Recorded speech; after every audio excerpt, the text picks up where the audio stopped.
All right, guys. So I got something that's been on my mind, all right, for quite a while. And, you know, this is a very difficult conversation to have.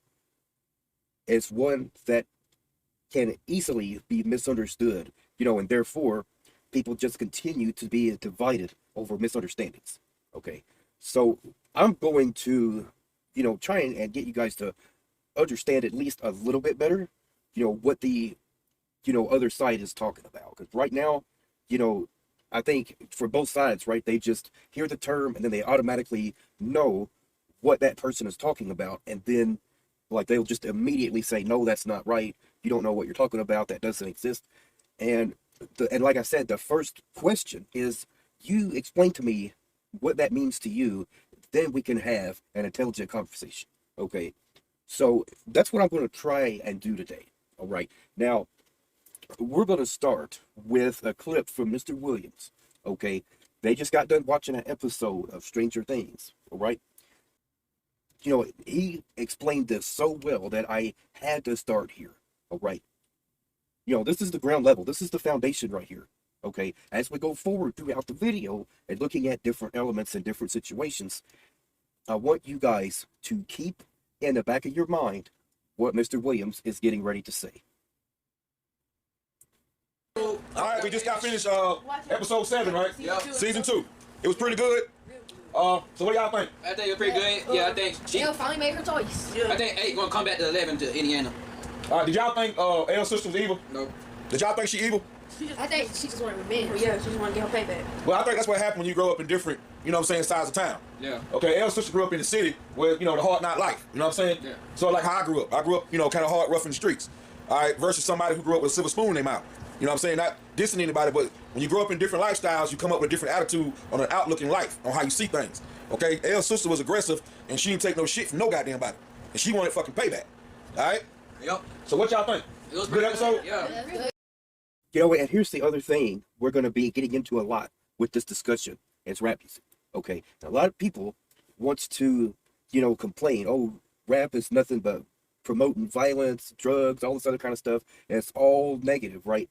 And the problem with that is what we have to understand is a lot of times, with rappers or with artists in general, they write songs about the life they've experienced, right? And if they've experienced discrimination, if they've experienced police brutality, if they've experienced all these other things like NWA, right, it's going to show in their music. Unless they just decided to go another route and just do fictional songs, that would have been fine too. I don't think they would have been as big because there just wasn't anyone else around, at least at that time, right? Actually talking about society and the problems with it. And, they got a lot of hate for it, right? And one of the biggest things that I really want to illustrate and point out, just because a lot of rap music, talks about negative things, right? Doesn't mean that they are in support of it or promoting it. They are simply talking about real life. That is it. That is what they were talking about. They were giving us their perspective. Okay. This is the way society is for us. And at least for me, right? That was like the first step for me to start, understanding, right? That the way I grew up and the way I experienced everything was totally different from, the life experiences of someone else, right? If you see on the news that a certain area is flooded, right? They're having huge storms, there's big problems going on everywhere. You look out in your own backyard, you say, well, they're crazy. My yard looks fine, right? There's no storms, there's no floods, they're just ridiculous. That's the analogy. Like, that's what so many people don't seem to understand, right? Just because everything is fine for you doesn't mean everything is the same for everyone else. You can't speak for people, on the other side of the country or people in different countries. You can't speak for them. You don't know what their life is like, okay? And even if you did go and visit, you're only seeing a snapshot, right? And this is why it's important for people to actually open up their minds, right? Actually listen and try to understand. Like, that's the first thing. Try to understand someone else's life, someone else's struggle. Try to at least listen, okay? So, rap music was the start for me, right? when I started to think about all these things. It was Tupac's Changes, right? A lot of the music I had heard from Tupac, I hadn't ever really like paid much attention to it. My thought process was, okay, Tupac is a dope lyricist. He is an amazing rapper. Like the beats are sick. Like everything just sounds good, right? Like I like Tupac. And like I said, I wasn't really paying attention to the words or anything else. I was just jamming, right? Like this is Tupac, right? Until I heard the song Changes.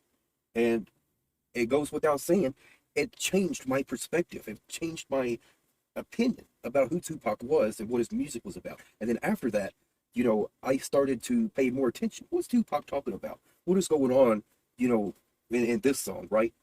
And as I started to listen more and more, I started to process and understand a lot more.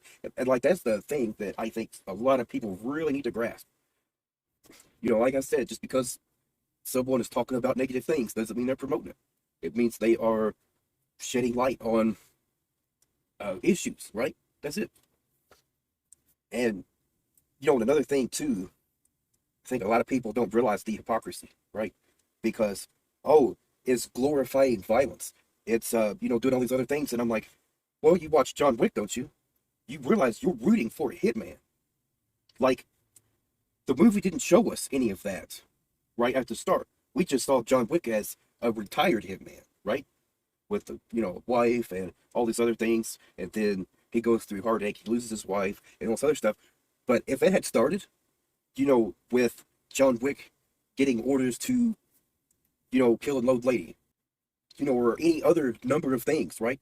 Our whole perspective of John Wick would have been so much different, okay? We would have started, being in the process of rooting for the bad guys, okay? Because look, John Wick, he deserved to be punished for the things he did. I'm just assuming. He was a hitman. Hitman ain't supposed to ask questions. Whatever, someone pays him to do, he has to go do it. He's not allowed to ask questions, all right? Or at least they're not supposed to, because if you do, then you're not a good hitman, right? So that's the whole point right there, okay? He was a good hitman, and so therefore, he's a bad guy. And we watched all those movies rooting for John Wick, because in that situation, he's hunting down bad people, at least for the most part, okay? And it's just so hypocritical, to go and bash one thing, but then you're in full support of watching, action movies. It's like you go and you watch Training Day, right? I'm pretty sure a lot of people who would complain about rap music glorifying violence, but then they'll go and watch Training Day and be like, oh, this is a great movie. That's the same thing. It is shedding light on problems with society in specific areas. And that's the biggest thing right there, okay? It's just like, Mr. Williams just said, right? You grow up in one side of the town, your perspective, your outlook on life is going to be much different than it would have been if you grew up somewhere else, right? And there is a few terms we're going to get to today that we're going to really try and analyze and break them down so everyone can hopefully understand what they mean and what it actually is, okay? All right, so we are now going to start having a more nuanced discussion, okay? So we got a video here for Watch Mojo, okay? Top 10 most shocking rock band tour stories ever. And I got the idea from this from the movie Selena, okay? When they had the hotel room, right? What happened? They went in there and they destroyed that hotel room for fun, okay? Welcome to Watch Mojo, and today we're counting down our picks for the top 10 craziest tour stories in rock music history. I was very lucky, really. I expect they could have put me in prison. You can't hide. You can run, but you can't hide, James. Oh, Mommy. That's the craziest story I've heard in a while. For this list, we'll be ranking memorable alleged instances of bad behavior from rock bands while they're on the road. They say what happens on the tour bus stays on the tour bus, but these stories were just too infamous not to get out. When you think of bad behavior, who's the first musician that comes to mind? Let us know in the comments. Number 10, Billy Idol's Thai Misadventure. Hotel rooms and rock stars seem to be intrinsically linked when it comes to tales of debauchery. Yep, that is exactly why I wanted to play this, okay? It's much different to have a song and talk about, violence, talk about drugs, talk about all these other things, but it's a lot different to go to a hotel room, right, and do all these things, instead of having just a little bit of respect. As such, you can expect to be spending a fair amount of time in hotel rooms as we go through this list. Starting things off in style is 80s icon Billy Idol. He allegedly racked up a hotel damage bill to the tune of nearly $150,000. So insistent was Idol when it came to having a good time that Thai military personnel reportedly needed to tranquilize Billy and remove him forcibly from the hotel premises on a stretcher. I was really lucky, really. I expect they could have put me in prison. Number 9. Led Zepp and the TV. Y'all hear that? They could have put him in prison, but they didn't. Like, that is just insane. Sets. There's no getting around Led Zeppelin's ridiculous reputation for the rock and roll lifestyle. The particular incident making this spot, though, involved the band's return to the Edgewater Hotel in Seattle, from where they'd been previously banned. They somehow booked 5 rooms while on a US tour and decided to do something a bit different with the Edgewater's famous fish from your hotel window selling point. They decided to chuck every single TV they could find into the Puget Sound, just for kicks. Because that's what rock bands are just supposed to do, right? Yeah, let's say they've been banned for a couple of reasons. In fact, I believe they've been banned twice, but we still have some of them come back as regulars. Number 8. So here's the question, all right? Is this white culture? And I really hope, everyone, or at least 90% of people watching this video is going to say no. This is not white culture, okay? I have been in hotel rooms before. I didn't destroy the place, and I wouldn't have ever wanted to, right? I know lots of white people who don't go around acting this way, and I watched about half of this video, and a lot of this stuff is just so over the top that I ain't even going to put it in the video, okay? And if I've got anyone watching the video right now, okay, and you think this is white culture, please put it in the comments and explain, how in the world you think this is white culture. This is not a good representation of white people, okay? This is a good reputation of rockers, or at least some of them. Not all rockers, of course. However, if you are a rocker, okay, and, then there is at least a slight chance that you may behave this way. Because it's what? Part of the culture. Now, that's not a guarantee. You can be a rocker, and you can have respect for other people. You can go to hotel rooms, not destroy the place. You can be a rocker and not constantly get into trouble, right? With, drugs and all this other kind of stuff. You don't have to do any of that stuff, okay? Being a rocker doesn't mean you have to partake in that lifestyle, right? So, I really hope we're all on the same page right here, because it just seems it would be really absurd if I have to go and, watch another video, right? And show white people being in hotel rooms and not destroying the place, okay? There is a point I'm getting ready to make, right? But I need everyone to be on the same page at this point, okay? This is not white culture. This is rock culture. And of course, the drugs, the lifestyle, all that kind of stuff, it all kind of goes into it, right? But that's just what that is, okay? It is a culture they have adapted to for whatever reason, and I'm sure there's probably a lot of different reasons, right?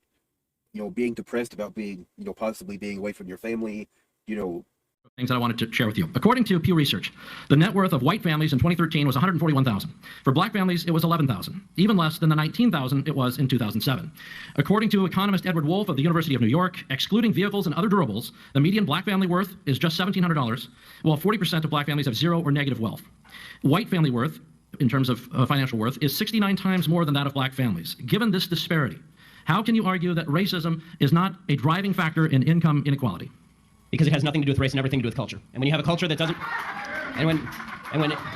you know what? Explain to me. You explain to me why black kids aren't graduating high school. Explain that one to me. Explain to me why black kids are shooting each other in rates significantly higher than whites are shooting each other. Explain to me why 13% of the population is responsible for 50% of the murder. Explain to me why the number of black kids in prison, not for innocent reasons, not for walking down the street and getting pulled into a prison, is so high. Explain, if it has nothing to do with culture, explain to me why the single motherhood rate in the black community jumped from 20% to 70% in the same course of time that the civil rights movement has made such tremendous strides. Is America more racist now than it was in 1960? And if it is, please explain to me how that happened.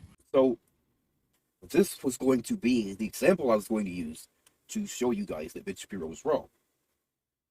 However, now that I watched it again, right, I think I may have misunderstood what he was saying. But I am actually not sure yet. But that's what we're going to try and find out. I'm going to go and explain what I'm talking about. So, Ben Shapiro says it has nothing to do with race and everything to do with culture.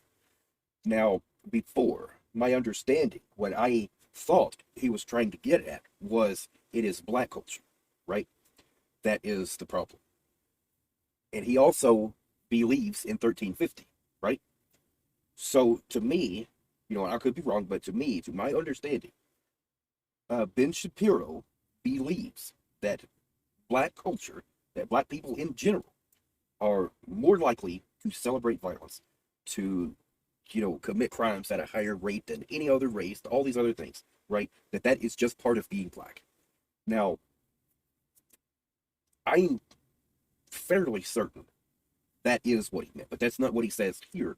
What he says here is it has everything to do with culture, nothing to do with race. If that's actually true, then he shouldn't be blaming it on, their race, right? He should agree with me that, rockers destroying their hotel rooms has nothing to do with race and everything to do with culture, right? Because it's rock culture, or it's drug culture, or it's whatever other culture they're partaking in, right? And it's a choice. And that's the big difference right there. It's a choice. They don't have to, partake in that kind of destructive lifestyle. They don't have to do that. So I'm going to now look for, maybe a better example of what he actually believes, and we'll go from there. But I'm pretty sure, he's going to pin it on race, right? 1350 is true because of their race.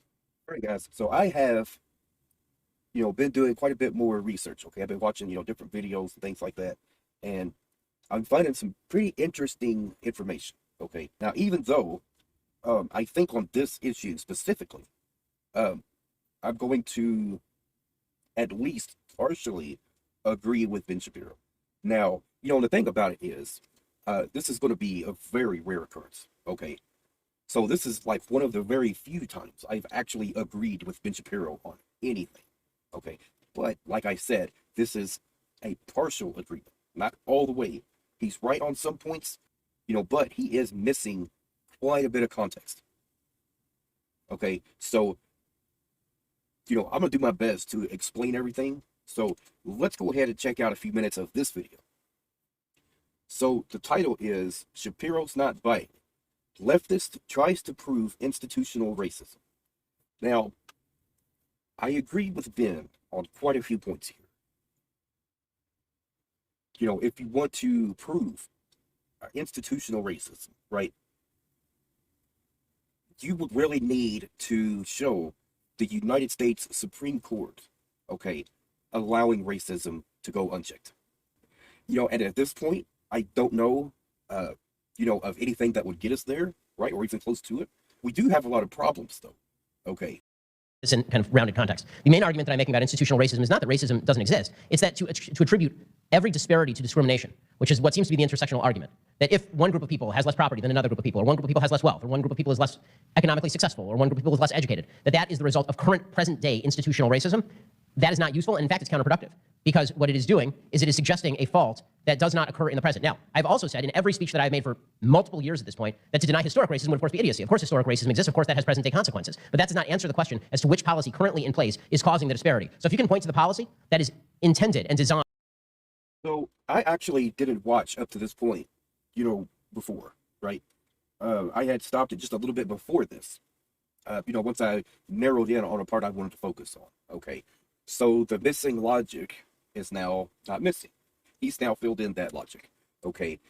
He acknowledges that there's still consequences of systemic racism. That's what he's saying. There's still consequences of that, and that's why I was going to say there is some missing logic here, right? And a lot of people really won't understand that at all. And, the way I see it, the problems that we're seeing, okay, they originated, okay, from systemic racism, right? We have made a lot of advancements, right? So we've come a long way, but we're still dealing with racist people. And some of those racist people are trying to create systemic racism. Now, as he said, certain lawmakers are trying to, further that advancement of, taking us towards a racist country. And he says he would oppose them, and that's a good thing. I have no issue with that whatsoever. We should oppose anyone who is trying to advance racist rhetoric. Now, I was under the impression that Ben Shapiro believed in 1350. Okay. I know Candace Owens does. I know she does. And I always thought Ben Shapiro was in the same camp, but he believed that and he attributed that to race, right? Well, because they're black, you know, they fit into that demographic, right? But I'm starting to think now, because what he said, you know, at that first clip we looked at, it has nothing to do with race and everything to do with culture. But like I said, I thought that what he was getting at was that is black culture, right? Like that's why they are committing more crimes. That's why they're doing all these other things. That wouldn't line up here because, you know, he just said we're still feeling the effects of systemic racism, right? Or institutional racism. It's pretty much the same thing. So, and that's the point I wanted to get at. There is a disparity. There is a difference, okay? But it is not because of their race, okay? That's why we started looking at, you know, rock culture, right? And I even said, you can be within rock culture and celebrate rock culture, right? You can listen to Appetite for Destruction, right, from Guns N' Roses, and not feel like you need to go to a hotel room and tear the place up, right? And not feel like, you know, you just need to go around destroying everything. That's not a typical response. Typical response is it's music at the end of the day. Now, was Guns N' Roses in that camp where they would go around destroying stuff? I have no idea. Okay, they might have been mentioned in there, right? And if they were, then I would say, look, they was wrong for that. And all those bands they talked about that was going around destroying people's private property, you know, then I would say, yes, that is absolutely wrong. Should not be acting like that. And of course, it has a lot to do with the drug use, with all that other stuff, right? It is, I mean, even party culture, if you want to call it that, right? You know, but one thing it is definitely not is white culture. That is not indicative of white people. You know, and a lot of people talk about, you know, gang activity, you know, dealing drugs, talk about drive-bys, right? Talk about all these other things that, you know, black people is the problem, right? 1350, they're doing all this stuff, and then they don't want to focus on, you know, the fact that white people do the same stuff, right? So look, you know, what Mr. Williams said is 100% correct, okay? External factors, right, is what is the largest contributor to your lifestyle, okay? To create disparity between groups. And then you can say that that is what causes the disparity between groups, and we can agree on abolishing the law. I want to get rid of those obstructions the same way that you do. My goal is that the law equally applies to everyone, meaning that everybody has the same rights. We're not all born with the same opportunity because no one is. Some of us are born rich, some of us are born poor, some of us are born short like me, some people are born tall. Right? I mean, people are just born differently. Some people are born smarter and some people are born stupid. This is why Democrats exist. But the fact, it's just a joke. There are lots of smart Democrats. I just don't know why they do what they do. But with that said, I think what people make a mistake of doing is suggesting that because people end up in an unequal position every day, that is the result of current day people standing in their way and obstructing legal anti-discrimination. I don't think that's correct. There is one example, okay. I don't know if it's still the case or not. I don't know. I know it was when I was working, okay. You still had to put your address, you still had to put your race, you still had to put all these other things. And there is anti-discrimination laws that says they cannot discriminate against you, you know, based on all of these different things, right? And so what my question is, why are they allowed to even ask that? You know, that is something that should be irrelevant, especially before they ever decide to call. So that right there, to me, is a loophole within the law, you know, because there's no agency that's going to enforce that, right? And especially no one that would take you seriously if you were to make that allegation, right? And of course, you know, most of the time it's not going to be that, right? The only thing I'm saying is there is, you know, especially what area you're in, okay, you know, you could end up getting denied for something because someone on the other end has racist views, okay? And if that happens, that is a problem that should be addressed and that should be corrected. We have anti-discrimination laws for a reason, okay? And I don't think, you know, every single time someone wants to, you know, make that allegation that we just discredit them immediately and say, oh, you're full of crap, this country's not racist. And it's like, we should take that seriously. We should at least listen, right, to what they have to say, because we should all know racist people do still exist, and that person could have, been subjected to some degree of racism, and that is important, and that should be corrected, right? If you have an employer who doesn't like to hire certain groups of people, that employer should be corrected or should be canned, right? It's as simple as that. Okay, so going back to, the first clip from Ben Shapiro we watched, okay? When he says it has everything to do with culture, if he meant that society is what helped shape that culture, right? That those people who are, committing these types of crimes, right? Gang violence, dealing drugs, doing all these other things, if that is happening at a higher rate because of the society that they live in, okay, then I will say that I agree with him on that. I did a video a while back, and I went over that clip, right? And my opinion was that he was saying, this is black culture, this is why, things are like this, right? This is why they commit all these crimes. This is why, and this is why, and this is why. It has to do with black culture, okay? If that's not what he was saying, and he was saying that this is due to external forces, right? That they don't have equal opportunity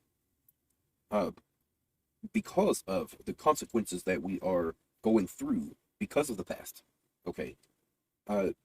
Then I could, really start to agree with Ben a lot more, if that's what he was saying. I'm kind of thinking it is, and that is my exact philosophy on that. That's exactly what I believe, okay? Now, I've done quite a bit of research into this, okay? A lot of the proof of systemic racism that people will bring up, isn't necessarily racism, right? It's problems that, we are experiencing because of systemic racism, right? And we just haven't, taken the necessary steps to start to correct all of it. And we look at criminals, right? I think what we really need to do is, yes, they need to be held accountable for, everything that they've done, right? At the end of the day, you're responsible for your own actions, okay? But the difference is we should also be looking at external factors, right? What helped to push that person to turn to that lifestyle, right? And then actually try to make a difference to, prevent the next person from following in their footprints, because it happens over and over and over again. And if we keep just trying to put band-aids over all the problems and not, fixing the system, right? Then it's just going to keep happening. And I think the reason why is because of the prison system. That's mainly what it boils down to, okay? Now, Leisha Miller made an incredible video, right? That was why the U.S. has so many prisoners, okay? That right there is a very specific area we should be focused on. We should be looking at that and saying, how can we make society better if all we're doing is forcing people to continue down the spiral, right? And whenever that happens, they never care about external factors that push them into that, right? Specifically, talking about crimes of desperation, okay? Like I said, there's no organization, at least not that I know of, that would investigate someone not being considered for a job, okay? And one of the problems you could run into is being a young person not having any job experience, right? And so a lot of employers will look at you and say, well, you don't have any experience, all right, so we can't hire you. And then, that person could end up hearing that over and over and over again. And then eventually, they get kicked out of their house, or, something happens and they're getting ready to be homeless. And so what are they going to do, right? They're going to turn to crime, more than likely.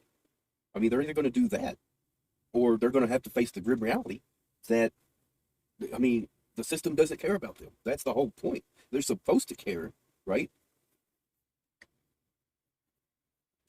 And the system should care. And that's the point, right? So let's look at what happens after they get caught.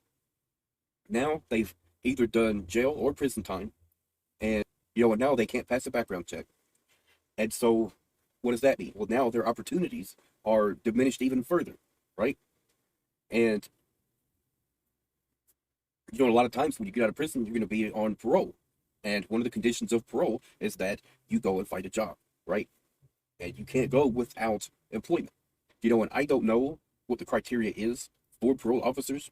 Like, if they're actually supposed to help that person find gainful employment, I wouldn't imagine so. I mean, and the reason why I say that is because the system likes to have people go through that spiral, right?